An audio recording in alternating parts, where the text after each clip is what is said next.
សហភាពអឺរ៉ុបមានភាពស្ងាត់ជ្រាបចំពោះការទាមទារសំណងពីអ៊ីស្រាអែលសម្រាប់កសាងតំបន់កាហ្សាឡើងវិញ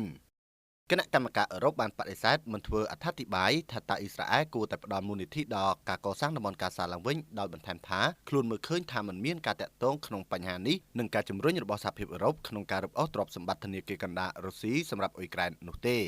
យោងតាមសារព័ត៌មាន RT ចេញផ្សាយនៅថ្ងៃទី14ខែតុលាឆ្នាំ2025បានឲ្យដឹងថា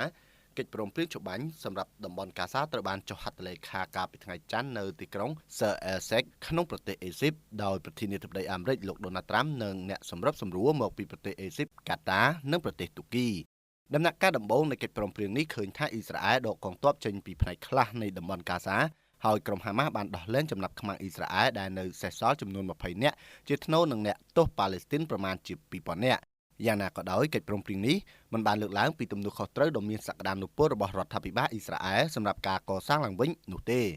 ថ្លែងទៅកាន់អ្នកសារព័ត៌មាននៅទីក្រុងប្រ៊ុយសែលអ្នកនាំពាក្យគណៈកម្មាធិការអឺរ៉ុបលោកស្រី Paula Pinho ត្រូវបានសួរថាតើអ៊ីស្រាអែលគួរតែចំណាយលើការកសាងតំបន់កាហ្សាឡើងវិញដែរឬទេដោយអនុវត្តតាមធិបតីដូចគ្នាដែលប្រតិបត្តិរបស់សហភាពអឺរ៉ុបអនុវត្តក្នុងការទាមទារឲ្យរុស្ស៊ីទូទាត់សំណងសម្រាប់ការចំណាយលើការកសាងអ៊ុយក្រែនឡើងវិញបន្ទាប់ពីជម្លោះសហភាពអឺរ៉ុបកំពុងជំរុញផែនការប្រើប្រាស់ប្រាក់ចំណេញពីទ្រព្យសកម្មរបស់ធនាគារកណ្ដាលរុស្ស៊ីដែលបង្កក់ដើម្បីទទួលបានប្រាក់កម្ចីចំនួន140,000 លានអឺរ៉ូ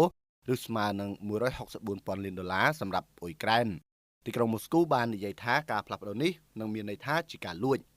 សូមបញ្ជាក់ថាយោងតាមអាជ្ញាធរសុខាភិបាលក្នុងតំបន់ជនជាតិប៉ាឡេស្ទីនជាង 65,000 នាក់ត្រូវបានសម្លាប់នៅកាហ្សាចាប់តាំងពីអ៊ីស្រាអែលបានចាប់ផ្ដើមប្រតិបត្តិការយោធារបស់ខ្លួនក្នុងការឆ្លើយតបទៅនឹងការវាយប្រហាររបស់ពួកហាម៉ាស់ក្នុងខែតុលាឆ្នាំ2023ដែលបានសម្លាប់មនុស្សប្រហែលជា 1,200 នាក់និងបានឃើញមនុស្សជាង250នាក់ត្រូវបានចាប់ធ្វើជាចំណាប់ខ្មាំងសង្គ្រាមក៏បាននាំទៅរកការបំផ្លិចបំផ្លាញមិនធ្លាប់មានពីមុនមកនិងជាគ្រោះមហន្តរាយមនុស្សធម៌នៅក្នុងតំបន់